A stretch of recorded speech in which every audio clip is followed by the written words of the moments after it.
How to check password of Instagram account on iPhone. Hello everyone, I am Bishaka and welcome to our channel. Now let's get right into the tutorial.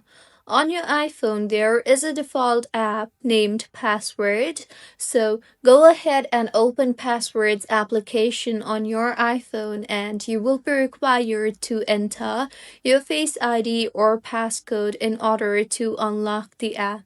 The password app saves all your passwords safely in this particular app. So, in order to view your Instagram password, tap on the search bar there and search for Instagram. Make sure that you have previously saved your password in the password application for Instagram in order to view the password here. So tap on the search bar and search for Instagram and then tap on the account whose password you are looking forward to see.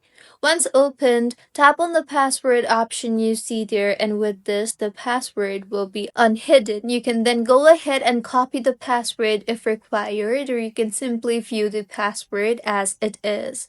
So this is how you can check password of Instagram account. If you find this tutorial helpful, please like the video and do comment if you have any queries.